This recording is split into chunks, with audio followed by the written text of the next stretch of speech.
Hi and welcome to my version of a colour mixing and colour reaction video. Now every now and then I get a visitor to the studio and they'll look at this tray next to me and they'll go, well, how many paints do you need? And how many have you got?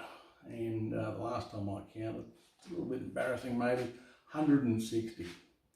Now I should say that I have seen clips on YouTube that advocate that all you need is 12 primary basic colours. Now these are sometimes sold as starter kits or starter sets and not necessarily by the tuber making the video. Now they range in cost from $20 to several $100s, and I think just about every art store will carry something. And they're a great idea because you can buy one parcel of paints and you've got enough to get going and start painting. So for a beginner, they're not a bad idea. But I also feel that as your paintings develop and become more complex, or you're just spending hours trying to mix up one particular colour, then a few more tubes of paint are not a bad idea, and that may become a little bit more obvious in the rest of the clip. A few years ago, I decided to paint the Big Bunny, the all black Playboy DC9. I'm a bit like that. I like these challenges, and because I could see having an all black fuselage, issues with shadows and making it look as though it's got form, so I just had to do that. Now the first issue I started to look at was that most black paints tend to go either a brown or a weird grey colour. So I've got some ivory black here, which is probably my least favourite black. It's very fragile, but if you mix it with white, you can see how it just goes grey. Now reflections of black objects are not grey, they're reflecting back colour, so it wasn't a good choice.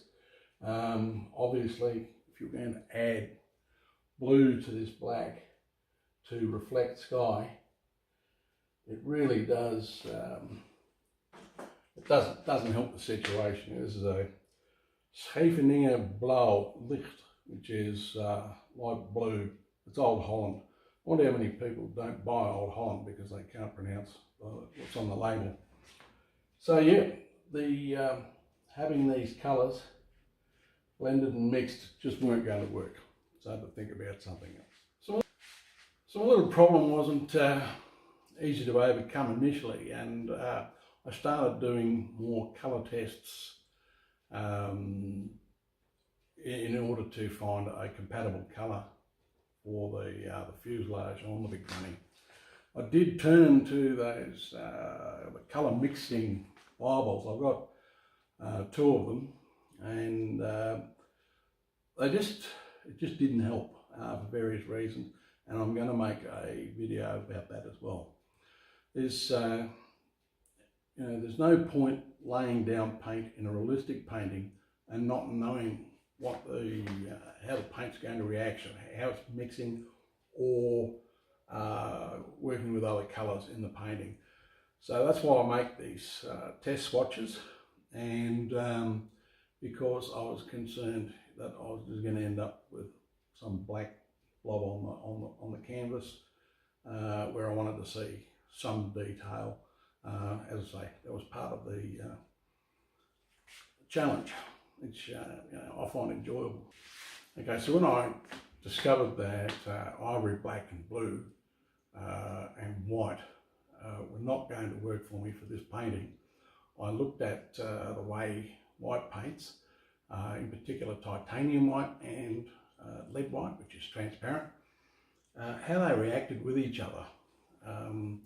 And I did refer to, as I said, some of those colour Bibles that just weren't helpful. So in turn, I started looking for colour references of the Big Bunny, and it's amazing because in bright sunlight, the Big Bunny reflects back blue and occasionally green, and I guess that's true for anything. It also reflects white in very bright sunlight. And that's when I turn to indigo.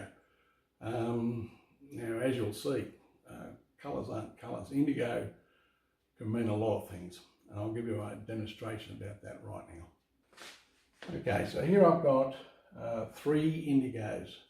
They're all called indigo, but they couldn't be further apart in colour, in my opinion.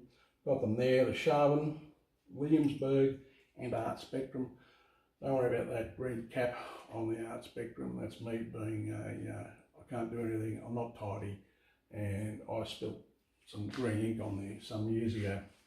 So here you've got Chardon, and I'll mix these colours for you to see how they are completely different. So the Chardon has gone a deeper, or a deep blue.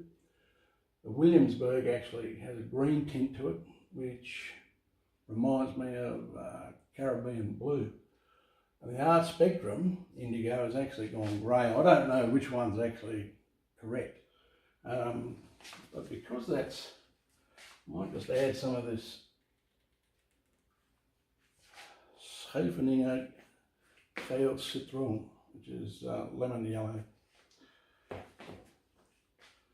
Too hard to pronounce. And you can see how, in my opinion anyway,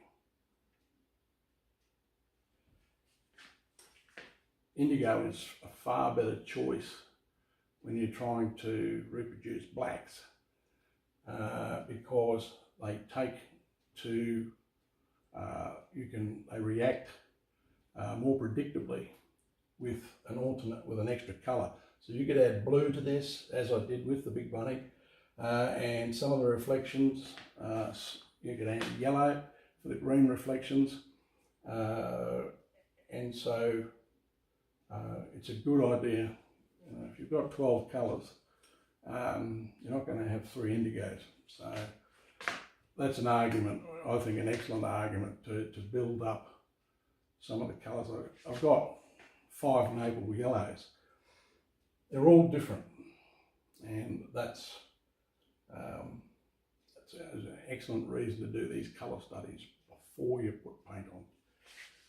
Okay, so to conclude, as you can see, each brand, or most brands out there, will market a Naples yellow, and a raw umber, and indigo, and they're not the same. They're different colours.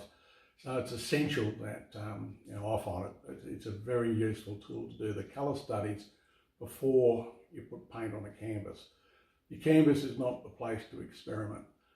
You'll find, if you don't establish early what colours you want to use, you might find it quite costly. Paint's not cheap, and you'll find it very, very frustrating. And you may find that it hinders your development as an artist by spending, by mixing paint on the canvas. It just doesn't work for me. So the most obvious colour, as I say, first choice was ivory black. It was never going to work. So experiment and look around, and see what works for you best. I really do hope you found this video useful. I hope you've learned something, and I'll be very grateful for a like if you feel that way. If you've got questions or comments, please leave them and I will get back to you. Thanks very much for watching.